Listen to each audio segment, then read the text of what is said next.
وَإِذَا سَأَلَكَ عِبَادِي أَنِّي، اور جب آپ سے سوال کریں میرے بندے. عباد کس کی جمع ہے؟ عبد کی. فَإِنِّي قریب، تو بے شک میں قریب ہوں. یعنی جب میرے بندے آپ سے میرے بارے میں پوچھیں کہ ہمارا رب کہاں ہے، اور آپ سے مراد کون ہے یہاں؟ رسول اللہ صلی اللہ علیہ وسلم. تو آپ ان کو جواب دیجئے کہ انی قریب، میں بہت قریب ہوں. کتنا قریب؟ من حبل الورید. آتا نا سورۃ الواقعہ میں، وَنَحْنُ أَقْرَبُ إِلَيْهِ مِنْكُمْ وَلَكِنْ لَا تُبْصِرُونَ، کہ جب مردے کی جان نکل رہی ہوتی ہے تو ہم تم سے زیادہ قریب ہوتے ہیں لیکن تمہیں نظر نہیں آتا. اور ویسے اللہ تعالی شہرگ سے بھی زیادہ بندے کے قریب ہے. اور اس قرب کا مطلب یہ نہیں کہ فزیکلی قریب ہے، مراد اس سے اپنے علم کے اعتبار سے قریب ہے. بہرحال سورۃ قاف میں آتا ہے وَلَقَدْ خَلَقْنَا الْإِنسَانَ وَنَعْلَمُ مَا تُوَسْوِسُ بِهِ نَفْسُهُ وَنَحْنُ أَقْرَبُ إِلَيْهِ مِنْ حَبْلِ الْوَرِيدِ. وَنَحْنُ أَقْرَبُ إِلَيْهِ مِنْ حَبْلِ الْوَرِيدِ، ہم انسان سے قریب ہیں کتنے؟ اس کی شہرگ سے بھی زیادہ. حبل کس کو کہتے ہیں؟ رسی. اور ورید شریان. جی، یعنی بہت ہی قریب. اجیبو، میں جواب دیتا ہوں. روٹ کیا ہوگا؟ جیم باؤ بے، جواب جس سے. دعوتا، دعا. روٹ کیا ہوگا؟ دال این واو. الداعی، پکارنے والا. اس کا بھی روٹ وہی ہے، دال این واو. اصل چیز دعوت ہے اور پھر اس کے ڈفرنٹ شیپس آ رہی. اذا دعانی، دعانی کا روٹ کیا ہوگا؟ دال این واو، وہی دعوت روٹ. میں جواب دیتا ہوں دعا کرنے والے کی دعا کا جب وہ مجھ سے دعا کرتا ہے، یا پکارنے والے کی پکار کا جب وہ مجھے پکارتا ہے، یعنی پورے یقین کے ساتھ مجھے پکارتا ہے. جیسے آتا نا فَيَكْشِفُ مَا تَدْعُونَ إِلَيْهِ إِنْ شَاءَ، سورۃ الانعام آیت 41. فَلْيَسْتَجِيبُوا لِي، بس چاہیے کہ وہ بھی جواب دے مجھے. یستجیبو کا روٹ بھی جیم واو بے ہے.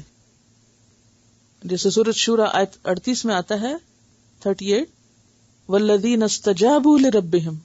کیا مطلب ہے یہاں؟ وہ لوگ جنہوں نے اپنے رب کی پکار پہ لبیک کہا. رب نے کہا یا ایھا الذین آمنو، تو ان کا کیا آگے سے جواب ہوتا ہے؟ یا کس لیے ہوتا ہے؟ یا کیا ہے؟ حرف ندا، پکار ہے نا. یا کہہ کے کیا کیا جاتا ہے؟ آپ کو پکارا جاتا ہے. جب اللہ تعالیٰ فرماتے ہیں یا ایھا الذین آمنو، تو یہ ایسے ہی جیسے کوئی آپ کا نام لے کے پکارے آپ کو. تو آپ کیا کرتے ہیں جواب میں؟ لبیک، میں حاضر ہوں یا رب. جی آپ کیا فرماتے ہیں؟ بتائیے مجھے کیا کرنا ہے. تو یا ایھا الذین آمنو کا جواب دیا کرو. یا ایھا الذین آمنوا استجیبوا للہ وللرسول اذا دعاکم لما یحییکم. اے لوگو جو ایمان لائے ہو، اللہ اور اس کے رسول کی پکار کا جواب دو، اس پہ لبیک کہو جب تمہیں وہ ایسی چیز کی طرف بلائیں جو تمہیں زندگی بخشنے والی. انسان قرآن کے بغیر مردہ ہے. اللہ کے دین کے بغیر اس کی زندگی میں کوئی خوشی نہیں ہو سکتی.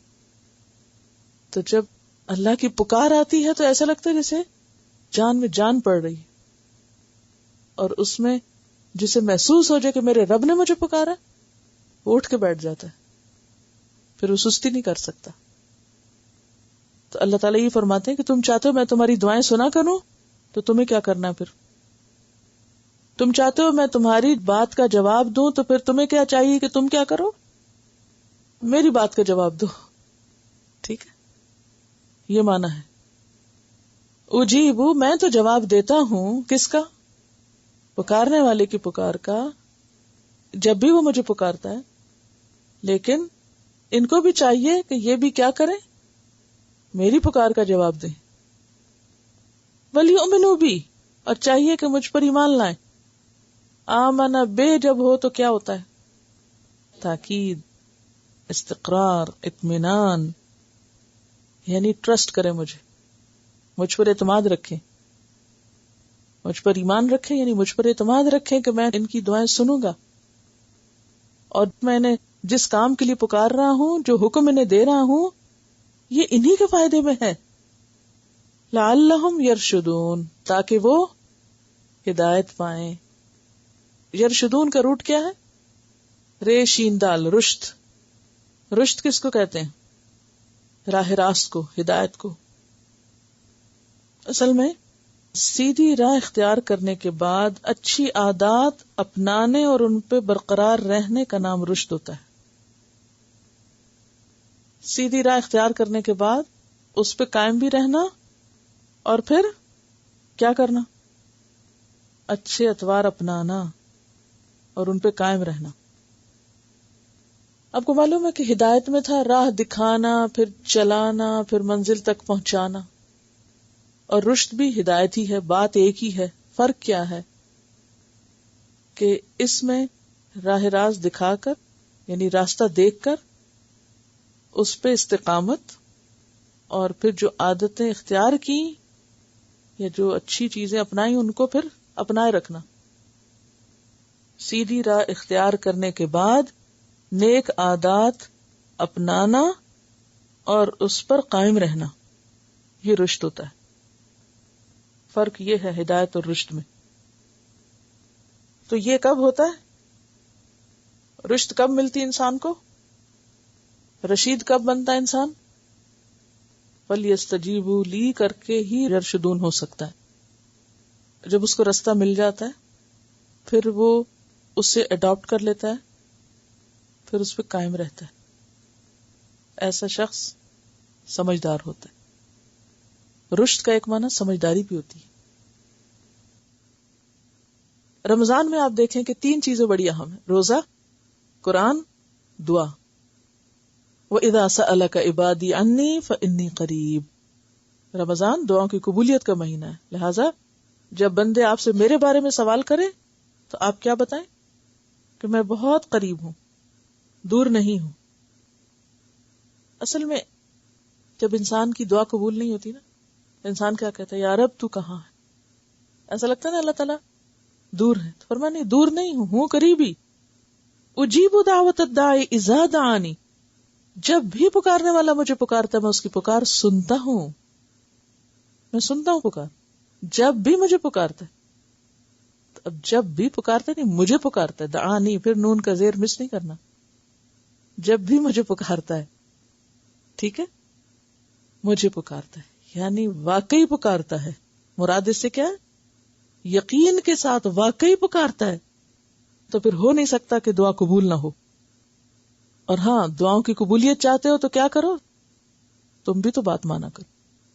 اگر تم چاہتے ہو تمہاری مانی جائے تو تمہیں بھی ماننا چاہیے. وَلْيُؤْمِنُوا بِي، اور ذرا اطمینان رکھو، تسلی رکھو. لَعَلَّهُمْ يَرْشُدُونَ، تاکہ وہ راہ راست پا جائیں. یعنی راہ راست کب پاتا ہے انسان؟ اس میں رشد کیسے فٹ ان ہوتا ہے؟ استقامت. ٹھیک ہے نا؟ یہ نہیں کہ جب کوئی مصیبت آئے تو اس وقت تو 1000 تسبیح پڑھ لو، ہاں، اور پھر وظیفہ کر کے کام نکلواؤ، اور پھر جب کام ہو جائے تو پھر کیا کرو؟ نماز بھی چھوڑ دو. دین کا یہ طریقہ نہیں ہے. ٹھیک ہے، لہذا کیا کرو؟ وَلْيَسْتَجِيبُوا لِي وَلْيُؤْمِنُوا بِي. اور پھر یہ بھی نہیں، وَلْيُؤْمِنُوا بِي میں اعتماد رکھو، اطمینان رکھو، صبر کرو، ہو جائے گا. کیونکہ یہاں پر مختصراً کیا کہا جا رہا ہے؟ جو دعا مانگتے ہیں میں اس کی دعا ضرور سنتا ہوں، قبول کرتا ہوں. اب ہم دیکھتے ہیں ہماری تو قبول ہی نہیں ہوئی. تو کیا مانا؟ اطمینان رکھو، یا تو وہی مل جائے گا جو مانگا تم نے، یا اس کے بدلے کو مصیبت ٹل جائے گی جو آنے والی تھی. وہ تو نہ ملا جو تم نے مانگا، لیکن مصیبت ٹل گئی تم سے. اور تیسری چیز آخرت میں. اور انسان جب آخرت میں اپنی دعاؤں کا اجر دیکھے گا تو پھر تمنا کیا کرے گا؟ کاش دنیا میں ایک نہ سنی جاتی، سارا کچھ یہی ملتا. تو صبر کرنے والوں کے لیے اجر کیا ہے؟ انما یوفی الصابرون اجرہم بغیر حساب.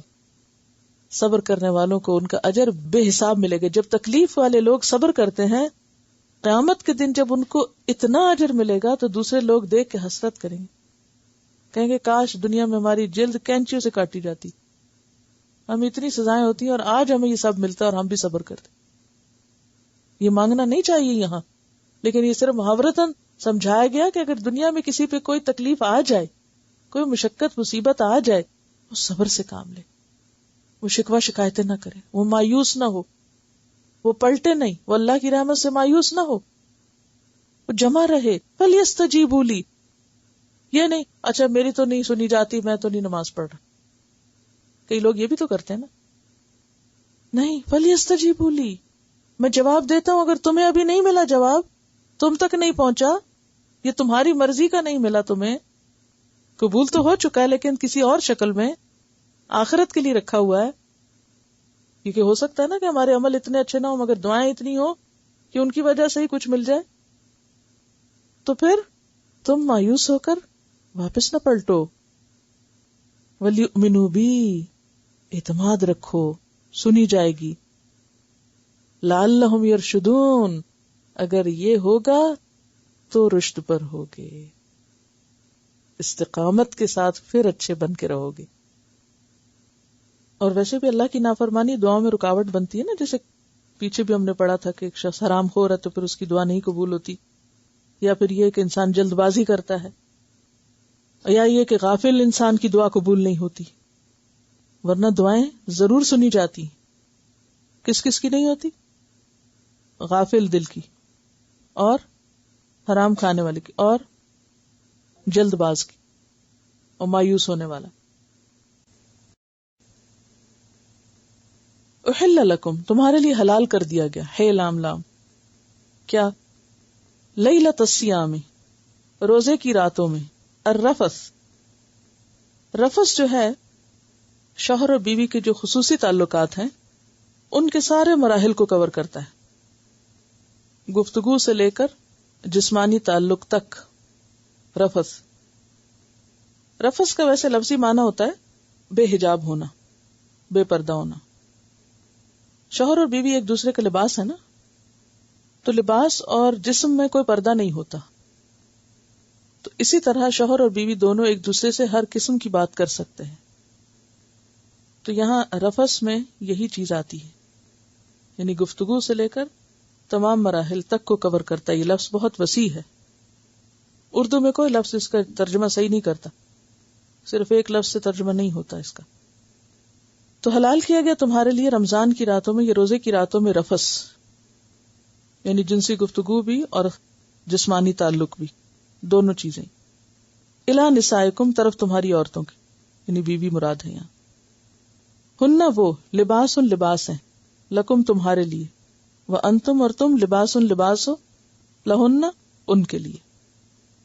علم اللہ، اللہ نے جان لیا، اللہ کو پتا ہے، انکم بے شک تم، کنتم تھے تم، تختانون، تختانون کا لفظ ہے یہ خیانت سے نکلا ہے، خے و نون، انفسکم اپنے آپ سے، یعنی خود سے خیانت کر رہے تھے، خود کے چور تھے، گلٹی تھے مراد. یعنی جب انسان غلط کام کرتا ہے تو اس کو پتا ہوتا ہے کہ وہ غلط کر رہا ہے، تو یہ نفس کی خیانت یہی چیز ہے، اپنے آپ سے خیانت. خے و نون، انفسکم، فتاب علیکم، تو وہ مہربان ہوا تم پر، وعفا عنکم، اور اس نے تم سے مٹا دیا، درگزر کیا، عین فے واو. فالآن، تو اب، باشروہن، باشروہن کا لفظ جو ہے نا بے شین رے سے ہے، بشر. بشر کو بشر کیوں کہا جاتا ہے؟ سکن کی وجہ سے. تو سکن کے ساتھ سکن کا ٹچ کرنا جو ہے یہ مباشرت کہلاتا ہے. اور یہاں مراد پھر وہی جسمانی تعلق ہے. وابتغوا، اور تلاش کرو. وابتغوا کا روٹ کیا ہوگا؟ بے غین یہ، بغی. بغی کا کیا معنی ہوتا ہے؟ چاہنا، تلاش کرنا، یعنی حاصل کرو مراد ہے. ما کتب اللہ، جو لکھا اللہ نے، لکم تمہارے لیے، کیا؟ یعنی لطف اور اولاد دونوں. وکلوا، اور کھاؤ.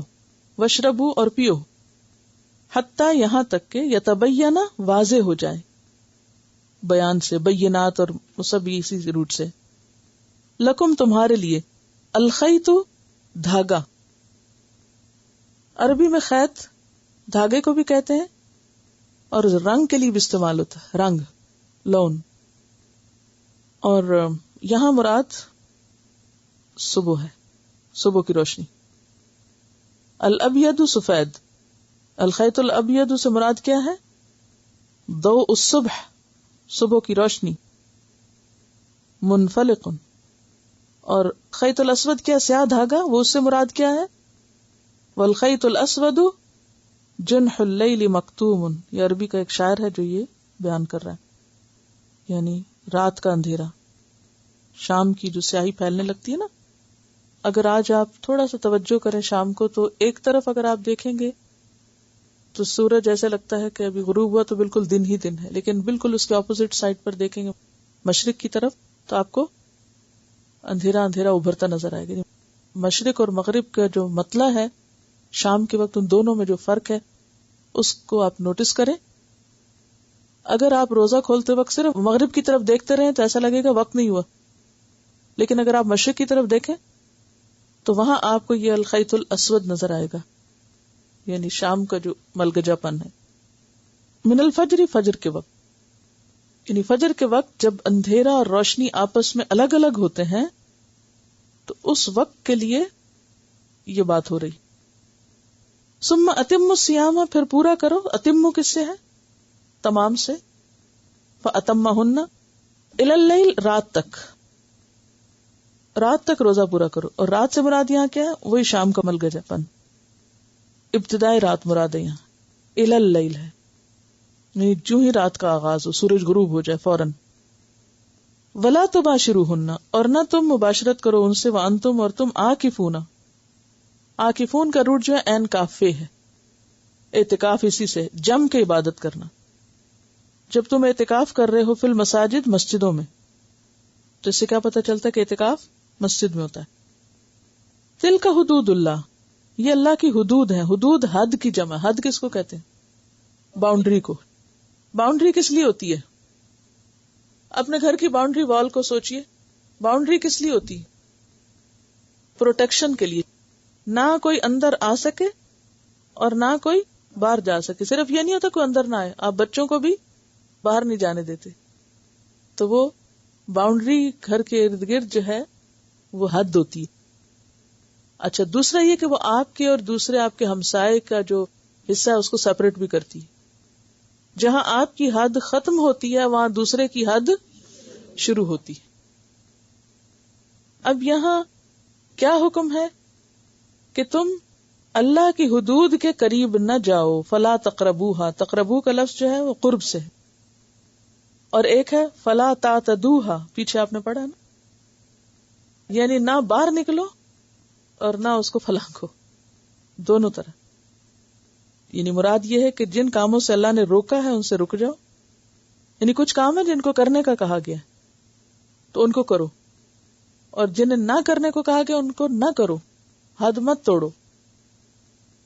کذالک یبین اللہ، اسی طرح بیان کرتا ہے اللہ آیاتی، اپنی آیات، للناس، لوگوں کے لیے۔ کیوں بیان کرتا ہے؟ لعلہم، تاکہ وہ یتقون، تقوی اختیار کریں۔ پھر کچھ فقہی احکام اور کچھ پابندیاں جو لگائی گئی تھی ان کے بارے میں لوگوں کے اندر کچھ شک پیدا ہوا کہ اب کچھ مسائل سامنے آئے۔ عموماً ایسا ہوتا ہے نا کہ جب ایک حکم آتا ہے تو پھر حکم کی امپلیمنٹیشن جب ہوتی ہے تو اس میں پھر کچھ سوالات اٹھتے ہیں، یا کچھ انسان تذبذب میں ہوتا ہے یہ کریں یا نہ کریں، ایسا کرنا جائز ہے یا نہیں۔ اب دن میں تو روکا گیا تھا شوہر بیوی کے تعلقات سے، روزے میں یہ تو پابندی تھی، اور کھانے پینے کی بھی۔ تو یہاں پر مزید وضاحت کر دی گئی کہ دیکھو جب شام ہو جائے تو پھر کھانے پینے میں اور دوسرے تعلق میں پابندی اٹھا لی جاتی، اور شاید ابتدا میں کچھ بات واضح نہیں تھی تو لوگ اس رخصت سے فائدہ اٹھانے کے بارے میں کچھ خلش کا شکار تھے، گلٹ کا شکار تھے، تو اس کو یہاں دور کیا گیا۔ اور فرمایا احل لکم، تمہارے لیے حلال کر دیا گیا کیا، لیلۃ الصیام، رمضان کی رات میں یا روزے کی رات میں، کیا الرفث الی نسائکم، تمہارا اپنی بیویوں کے ساتھ جسمانی تعلق یا رفث کا قائم کرنا. ہن لباس لکم وانتم لباس لہن، وہ تمہارا لباس ہے، تم ان کا لباس ہو. یعنی لباس اور جسم جیسے الگ نہیں ہو سکتے، اسی طرح شوہر بیوی روزے کی وجہ سے اگر دن کو الگ ہیں تو ایسی پابندی مشقت کی نہیں لگائی گئی کہ رات کو بھی الگ ہی رہیں، یا شوہر بیوی کے تعلق میں جو گفتگو ہے یا کوئی عمل ہے اس کی رخصت ہے یہاں پر، کیونکہ وہ تمہارا لباس ہے، تم ان کا لباس. تو لباس میں سب سے پہلی چیز کیا ہے؟ قربت، قریب ہونا، ایک دوسرے کے ساتھ رہنا. یعنی لباس سے زیادہ کوئی چیز قریب ہے انسانی جسم کے؟ کتنی زبردست مثال ہے یہ. اور لباس انسان کے ویسے بھی جیسے سائز پر ہوتا ہے نا، اور پھر لباس کے اور بھی فائدے ہیں. مثلاً یہ کہ لباس انسان کے لیے خوبصورتی کا باعث بھی بنتا ہے. بے لباس ہو کر انسان اتنا خوبصورت نہیں ہو سکتا جتنا اچھے لباس میں ہوتا ہے. پھر انسان کے لیے کمفرٹ بھی ہے، پروٹیکشن بھی ہے، یعنی انسان گرمی سردی سے بچتا لباس پہن کر. پھر انسان کے لیے پردہ پوش بھی ہے، اس کی حیا کا تحفظ کرنے والا بھی ہے. تو یہاں پر یہ فرمایا کہ شوہر اور بیوی ایک دوسرے کے لیے لباس ہیں. اور اس سینس میں دیکھیے تو پھر دونوں کو ایک دوسرے کے لیے کیسا ہونا چاہیے؟ نمبر 1، ایک دوسرے کے قریب ہونا چاہیے، فزیکلی بھی مینٹلی بھی. یہ نہیں کہ شادی کر کے تو خود انسان کہیں اور نکل جائے اور بیوی کہیں پھینک دے. فزیکلی بھی قریب رہنا چاہیے. نمبر 2، مینٹلی بھی ایک دوسرے کے ساتھ ہم آہنگی ہونی چاہیے اور اسے کوشش سے پیدا کرنا چاہیے. یعنی دونوں کی بیک گراؤنڈ چونکہ فرق ہوتی ہے، گھرانے فرق ہوتے ہیں، کیونکہ ایک گھر میں تو شادی نہیں ہو سکتی نا، چاہے چچا کے بیٹے ہوں یا خالہ کے یا کوئی بھی، تو پھر بھی اپنی اپنی اٹھان ہوتی ہے نا. تو جب دو لوگ اکٹھے ہوتے ہیں تو ان کی سوچ میں لازماً فرق ہوتا ہے، ویسے بھی بحیثیت انسان فرق ہوتا ہے. تو یہ انڈرسٹینڈنگ پیدا کرنی پڑتی ہے، اس کے لیے انسان کو ایفرٹ کرنی پڑتی ہے، اور اس کے لیے انسان کو صرف دوسرے پہ نہیں ڈال دینا چاہیے کہ وہ آگے بڑھے. دونوں کو ایک دوسرے کی طرف بڑھنے کی ضرورت ہوتی ہے. اسی لیے فرمایا ہن لباس لکم انتم لباس لہن، دونوں ایک دوسرے کے لیے برابر کا درجہ رکھتے ہو. یہ ہے ایک طرح سے حق جو اسلام نے عورت کو دیا، کہ اس کا درجہ کم نہیں کیا.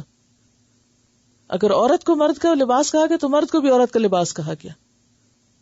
اس سے زیادہ مساوات کیا ہوگی؟ ایکول رائٹس کا اس سے بڑا پیغام کیا ہوگا؟ بہرحال اب آپ دیکھیں کہ اس سے یہ بھی حکم نکلتا ہے پھر کہ ایک دوسرے کے عیب چھپانے چاہیے، ایک دوسرے کی غلطیوں کے اوپر پردہ ڈالنا چاہیے، ایک دوسرے کی اچھی تصویر پیش کرنی چاہیے. عام طور پہ فسادات کہاں سے ہوتے ہیں؟ جب مثلا لڑکی شوہر کی باتیں اپنے ماں باپ کو بتانے لگے، یا لڑکا بیوی کی باتیں اپنے ماں باپ سے ڈسکس کرنے لگے، یا پھر دوستوں سے، یا پھر اور لوگوں سے. جو ہی معاملہ کھل کے باہر نکلتا ہے تو اس سے نقصان ہوتا ہے. کوشش یہی کرنی چاہیے کہ میکسیمم آپس میں ہی ایک دوسرے کے ساتھ ایک دوسرے کی غلطیوں کے اوپر پردہ ڈالیں اور ایک دوسرے سے انڈرسٹینڈنگ ڈیولپ کریں اور اس میں کوشش کریں. یہ وہ چیز ہے جو کوشش کرنے سے پیدا ہوتی ہے. عموماً کیا ہوتا ہے، انسان شادی کرتا ہے، بڑے حسین خیالات ہوتے ہیں، بڑے ایک آئیڈیل اور ایک بہت ایک ایموشنل سٹیٹ میں وہ ایکسپٹ کرتا ہے ان ساری چیزوں کو، سمجھتا ہے یہ زندگی شاید پھولوں کی سیج ہے اور سب بنا بنایا مل جائے گا اور یہ تعلقات شاید ان جذبات کی بنیاد پر پختہ ہو جائیں گے. نہیں، محض جذبات کی بنیاد پر تعلقات نہیں پختہ ہو سکتے. ان کو کوشش، خدمت، محنت اور آگے بڑھ کے پختہ کرنا پڑتا ہے. اور ہر ایک دوسرے سے صرف ایکسپیکٹ نہ کرے، بلکہ ہر ایک اپنے پارٹ پر آگے بڑھے. کیونکہ اگر بیوی یہ کہے کہ نہیں شوہر کو ہی سب کچھ کرنا چاہیے قربانی، تو یہ غلط ہے. یا شوہر یہ کہے کہ بیوی آگے بڑھے، نہیں. اور یاد رکھیں کہ شیطان سب سے زیادہ اس رشتے میں رکھنے ڈالتا ہے، اس رشتے میں رکھنے ڈالتا ہے. کیونکہ حدیث میں آتا ہے نا، ابلیس اپنا روز لگاتا ہے دربار پانی پہ اور لوگوں سے کارنامے پوچھتا ہے، کیا کیا خرابیاں کر کے آئے ہو. اور اس کے سر پہ تاج رکھتا ہے جو میاں بیوی کو لڑا کے آئے. اور اسی لیے آپ دیکھیں کہ سب سے زیادہ لڑائیاں بھی ان دونوں میں ہی ہوتی ہیں. تو بہرحال ہن لباس لکم وانتم لباس لہن، تم ان کا لباس ہو، وہ تمہارا لباس. اور کیونکہ جو جس کے جتنا قریب ہوتا ہے اس میں کھٹ پٹ بھی اتنی چلتی ہے عام طور پر، اور وہ اٹس نارمل، اس کو کوئی بہت ایشو نہیں بنا لینا چاہیے. یعنی دس از پارٹ آف لائف، کیونکہ اللہ تعالیٰ نے ایک دوسرے میں خوشی بھی رکھی ہے، سکون بھی رکھا ہے. ایک دوسرے کے راز شیئر کرتے ہیں. ہر وہ بات شوہر بیوی سے کر سکتا ہے جو وہ اپنی ماں سے یا بہن سے یا دوستوں سے نہیں کر سکتے. اور اگر وہاں آپ بیریئر کھڑا کر لیں تو پھر آپ کس سے کریں گے؟ یہ تو ایسا ٹاپک ہے، اگر پورا آج کا دن مجھے آپ کہیں تو صرف ایک دن اس پہ بات کرنے کے لیے تھوڑا ہے. یہ اتنی زبردست مثال ہے قرآن کی کہ جو واقعی بینات من الہدا کی بات ہے. علم اللہ انکم کنتم تختانون انفسکم، اللہ کو پتا ہے کہ تم اپنے نفسوں سے خیانت کر رہے تھے. یعنی حکم واضح نہیں تھا، تم شک میں تھے، پتہ نہیں رات کو بھی تعلق جائز ہے یا نہیں، کوئی بات کر سکتے ہیں یا نہیں. فتاب علیکم، تو وہ تم پر مہربان ہوا. وعفا عنکم، اور وہ جو تمہاری پچھلی شک والی حالت تھی نا، وہ جو خیانت تم کر رہے تھے اپنے آپ سے، اس سے پتہ چلتا ہے کہ جب انسان غلط کام کوئی کرتا ہے یا شک والے کام کو کرتا ہے تو وہ کسی اور سے پہلے اپنے آپ سے ہی خیانت کر رہا ہوتا ہے، اپنے نقصان کر رہا ہوتا ہے. یعنی گناہ خود سے خیانت اور نیکی خود سے سچائی. تو کنتم تختانون انفسکم فتاب علیکم وعفا عنکم، اور اس نے تمہارے پچھلے ساری اس تذبذب کو معاف کر دیا، مٹا دیا. فالآن باشروہن، تو اب ان سے مباشرت کر سکتے ہو. وابتغوا ما کتب اللہ لکم، اور یاد رکھو کہ بیوی محض کوئی لطف اندوز ہونے کی چیز ہی نہیں، کوئی ایک سیکس آبجیکٹ ہی نہیں، یا ایک سجاوٹ کا کھلونا ہی نہیں، بلکہ مقصد کیا ہے؟ اس تعلق کے بعد اولاد کی بھی تلاش رکھو. یعنی اولاد کی طلب فطری امر ہے. اور آج آپ دیکھیں کہ انسانی معاشرے میں جو خرابی پیدا ہوئی ہے وہ کیا ہے؟ عورت کو بس ایک استعمال کی چیز سمجھ لیا گیا کہ عورت کمائی کرے اور شوہر کے لیے صرف ایک پلیئر مہیا کرے اور اس سے زیادہ کچھ نہیں. بچے نہ ہوں، کیونکہ پھر نہ تو کمائی کر سکے گی اور پھر جسمانی حسن پہ بھی فرق پڑے گا تو وہ پری نہیں لگے گی. یعنی وہ شوہر کو دل لبھانے کا ذریعہ نہیں رہے گی، لہذا بچے تو پیدا ہونے ہی نہیں چاہیے. اب آپ خود سوچیں کہ اس کے نتیجے میں، یعنی خصوصاً انڈسٹریل ریولوشن کے بعد یہ سوچ انسانوں کے اندر پیدا ہوئی، کیونکہ بہت سے مزدور چاہیے تھے نا. پہلے انسان زیادہ تر زراعت میں کام کیا کرتے، کھیتی باڑی ہوتی تھی عموماً انسانوں کا پیشہ. اب اس میں کیا ہے، فیملی اگر ساری کام بھی کر رہی ہے تو ساتھ بچے بھی پیدا ہو جائیں تو کوئی حرج نہیں، کھیتی باڑی ہو سکتی ہے ساتھ ساتھ. لیکن مشینوں کے آگے کام کرنے کے لیے وہ بچے رکاوٹ ہے. تو عورت کو جب سے کارخانے میں کھڑا کیا گیا یا اسے کمائی کا ذریعہ بنایا گیا تو اس میں سب سے بڑی رکاوٹ بچے بنے. لہذا کیا سوچا گیا؟ بچے نہیں پیدا ہونے چاہیے. اور اس طرح دراصل عورت کو ویسے تو چکمہ دیا گیا کہ یہ تمہارے لیے دیکھو اتنے پیسے بھی تمہیں ملیں گے، چاہے وہ پیسے پھر مرد خود لے جائیں، یہ پیسے بھی ملیں گے تمہیں، اور اس کے ساتھ ساتھ ہی کہ بچوں کے جنجال سے بچو گی تم، اور تمہاری اپنی ایک انڈیپینڈنٹ لائف ہوگی. کیا خوبصورت باتیں ہیں بظاہر. لیکن آپ خود سوچیں کہ عورت کا جسم اللہ نے بنایا ہی کس لیے؟ یعنی اگر عورت کی جسمانی ساخت دیکھیں تو وہ اللہ تعالیٰ نے خاص مقصد کے لیے اس کو پیدا کیا ہے، اور اس مقصد میں ایک بڑا مقصد انسان کی تخلیق بھی ہے. عورت کے حقوق مکمل نہیں ہوتے جب تک وہ انسان کی تخلیق نہیں کرتی، اس کے جسم کے وجود کا جو مقصد ہے وہ نہیں پورا ہوتا. یعنی عورت کو جسم کی جو مختلف شیپ دی گئی ہے مرد کے مقابلے میں، وہ محض خوبصورتی دکھانے کے لیے نہیں، یا مردوں کا دل لبھانے کے لیے نہیں کہ وہ اپنے فگر نمایاں کرتی رہے، اس کا کچھ اور مقصد ہے.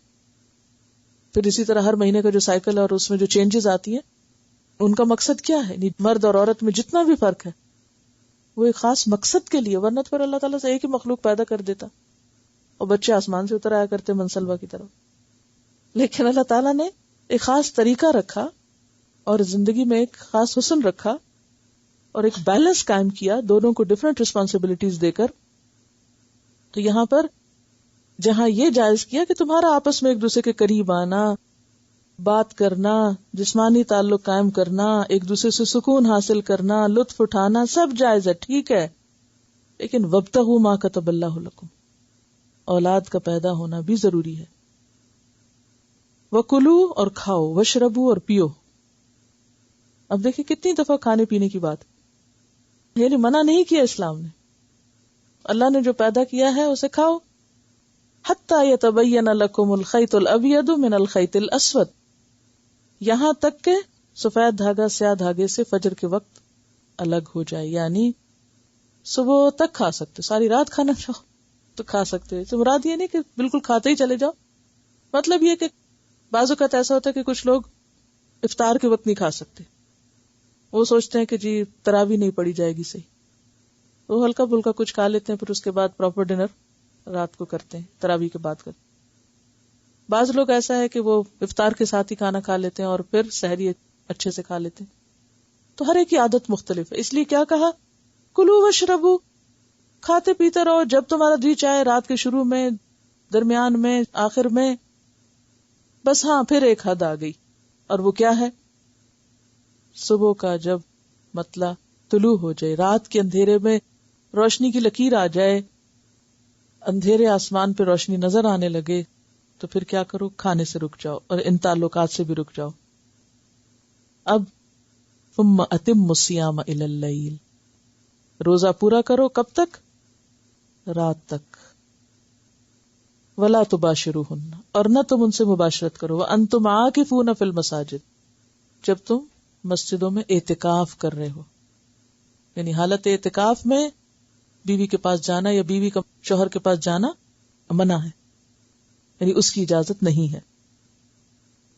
اس سے یہ بھی پتہ چلتا ہے کہ اعتکاف جو ہے وہ مسجد میں ہوتا ہے. تلک حدود اللہ، یہ اللہ کی حدود ہیں.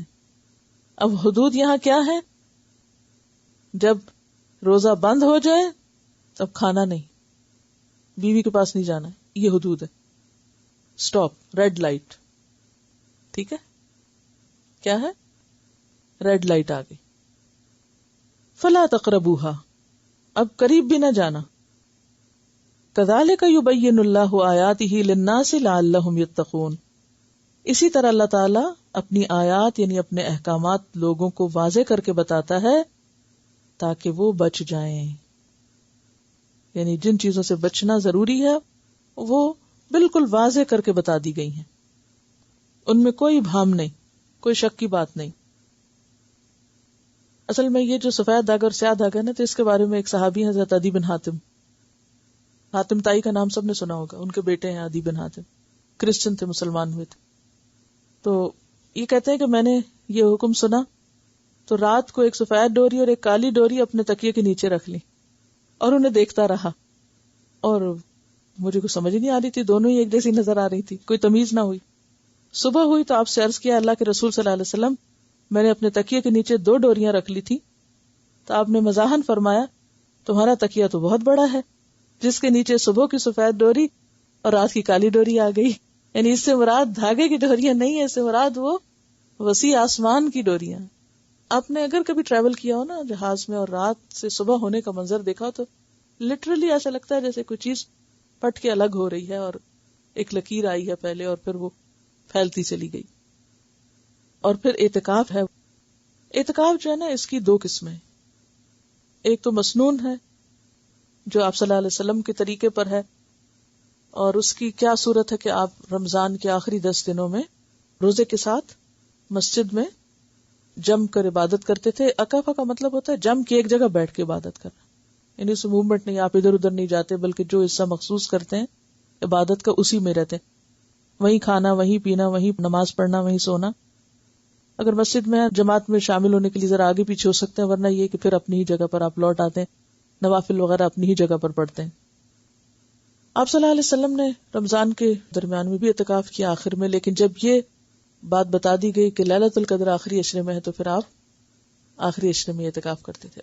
اور ایک مرتبہ آپ نے سیکنڈ عشرے کا اعتکاف کیا، جب یہ پتا چلا تو آپ نے آخری کا بھی کیا، تو اس طرح 20 دن کا اعتکاف بھی آپ نے کیا ہے. پھر اسی طرح ایک اور بار ایسا ہوا کہ آپ جب اعتکاف کے لیے تشریف لے گئے تو دیکھا کہ آپ کی بیوی نے بھی مسجد نبوی میں اعتکاف کے لیے خیمے لگا لیے. تو آپ نے یہ دیکھ کے فرمایا کہ انہوں نے یہ اچھی نیت سے نہیں کیا، ایک دوسرے کے مقابلے میں کیا ہے، لہٰذا ان سب کے خیمے اٹھا دو. پھر آپ نے اپنا خیمہ بھی اٹھوا دیا، اور یہ رمضان کا آخری عشرہ تھا. اس سال آپ نے اعتکاف نہیں کیا. پھر عید کے بعد شوال میں آپ نے اعتکاف. تو اس سے کیا بات پتہ چلتی ہے کہ دین کا کام اس طرح کے مقابلے پہ نہیں ہونا چاہیے. اچھا وہ کر رہا ہے تو میں بھی کرتی ہوں، نہیں. آپ کی اپنی ایک سوچ ہونی چاہیے اور آپ کو خود فیصلہ کرنا چاہیے کہ یہ اچھا کام ہے اس لیے مجھے کرنا ہے. بعض اوقات صرف مقابلے پہ لوگ کہتے ہیں جب وہ پڑھا میں بھی پڑھ کے دکھاؤں گی. نہیں، ہمیں یہ نہیں کرنا. اچھا فلاں نے سینٹر کھول لیا میں بھی کھول کے دکھاؤں گی، فلاں نے یہ کام کر لیا تو میں بھی کر کے. نہیں، یہ نیتیں جو کام کرنے کی یہ درست نہیں. جو اللہ نے ہمیں حکم دیا اچھا کام کرنے کا وہ کرو. کسی کی نکالی کرنا اور کسی کے مقابلے میں کام کرنا یہ تو نیت ہی خراب ہے. یا کسی کو نیچا دکھانے کے لیے یا کسی کو نقصان پہنچانے کے لیے. وہ اس نے کام کیا نا، اس نے وہاں دکان کھولی، میں اس کے سامنے کھولوں گا، پھر دیکھنا اس کی بکری کیسے ہوتی ہے. بھی آپ 100 دکانیں کھولیں کوئی منع نہیں، مگر اگر آپ نے کسی کو نقصان پہنچانے کے لیے کچھ کھولا ہے تو وہاں پکڑ ہو جائے گی. یعنی ایک مومن کی یہ شان نہیں کہ وہ کسی دوسرے مومن کو ظاہر میں یا نیت میں اس کے خلاف بغض رکھ کے اسے کوئی نقصان دے. کیونکہ دین کیا ہے؟ دین النصیحہ، دین خیرخواہی کا نام ہے. دوسروں کے لیے بھلا سوچیں ہمیشہ. اگر دوسروں کے لیے بھلا سوچیں گے تو وہ بھلا آپ پر پلٹے گا، اس کا فائدہ آپ کو ہوگا. اور اگر آپ نے دوسروں کے لیے خرابی سوچی، ہو سکتا ہے دوسروں کو نہ پتا ہو، لیکن اللہ کو تو پتا ہے نا. اللہ ایسے کام میں ہرگز برکت نہیں ڈالتا، یاد رکھیے. تو دین کا کام ہو یا کوئی دنیا کا کام ہو، محض مقابلے بازی میں نہیں کرنا چاہیے. اپنے حالات دیکھیں اور پھر یعنی یہ نہیں کہ وہ کرے گا اچھا میں بھی کروں. بھئی آپ کو ویسے ہی کرنا چاہیے، چونکہ آپ تو اللہ کی طرف سے وحی کے ذریعے جانتے تھے کچھ چیز. آپ نے فرمایا انہوں نے جذبہ رقابت کی وجہ سے ایسا کیا ہے، تو آپ نے ان کے خیمے اٹھوائے، خود بھی نہیں کیا. اس سے یہ پتہ چلتا ہے کہ چاہے نیکی کا کام ہو، اگر آپ مسجد زرار بنا رہے ہیں تو مسجد کے نام پر بھی کوئی چیز مقابلے میں بنا رہے ہیں تو برکت نہیں ہوگی. اسی طرح آپ اعتکاف مقابلے میں بیٹھ رہے ہیں کہ وہ کرنے لگا تو میں بھی ذرا کر کے دکھاؤں، وہ اپنے آپ کو کیا سمجھتی. اس طرح کا کام کرنا جو ہے وہ درست نہیں ہے. ٹھیک ہے. فاستبقوا الخیرات اپنی جگہ ہونا چاہیے. یعنی اس حد تک تو ٹھیک ہے کہ کوئی اچھا کام کرے تو آپ کو بھی خیال آ جائے اور اس کی وجہ سے آپ کو بھی شوق آ جائے اور آپ بھی کر لیں. لیکن خرابی کہاں ہوتی ہے کہ جب محض اس کی شان کم کرنے کے لیے آپ بھی کرنا چاہیں. اس طرح اس کا نام بلند ہو جائے گا یا یہ دوسروں کی نظر میں جج جائے گا، میں بھی کروں تاکہ میرا بھی نام بڑھے. یہ خود ہی انسان کا اپنا ضمیر بتاتا ہے اس کو. کوئی اچھا کام کر رہا ہے تو ہم کہتے ہیں او حسد جائز نہیں مگر 2 لوگوں میں. معلوم ہے نا آپ کو وہ قرآن اور صدقہ خیرات. اب اس میں آپ دیکھیے کہ انسان کسی کو دیکھتا ہے اس کو خیال آ جاتا ہے میں بھی کروں. ٹھیک ہے، لیکن فوراً اپنی نیت درست کر کے یہ سوچنا چاہیے کہ مجھے یہ کام اللہ کے لیے کرنا ہے، کسی کو لیٹ ڈاؤن کرنے کے لیے نہیں. آپ اپنے لیے جتنا بھی کریں. دیکھیں نا مثلاً آپ کو یہ ہوتا ہے اگر فلاں نے یہ کام کر لیا اس کا تو بڑا نام روشن ہو جائے گا. اب شیطان آ جاتا ہے یہاں. شیطان کیا کہتا ہے؟ یا تو اس کو یہ کام کرنے نہ دو کیونکہ یہ مجھ سے آگے نکل جائے گا، یہ تو آگے چلا جائے گا، اس کا نام اونچا ہو جائے گا. یا یہ ہے کہ پھر مجھے اس سے آگے بڑھ کے کرنا ہے تاکہ میرا نام اس سے زیادہ آگے بلند ہو. اب یہ نیت خراب ہے. یعنی جہاں تک اس بات کا تعلق ہے کہ وہ کر رہا ہے اور آپ بھی کریں تو بہت اچھا. اس نے اتنا کیا آپ اس سے آگے جا کے کریں بہت اچھا. لیکن اگر آپ اس لیے کر رہے ہیں تاکہ وہ پیچھے رہ جائے یا اس کی شان ختم ہو جائے اور آپ کی شان بڑھ جائے، ایسا مقابلہ بازی درست نہیں.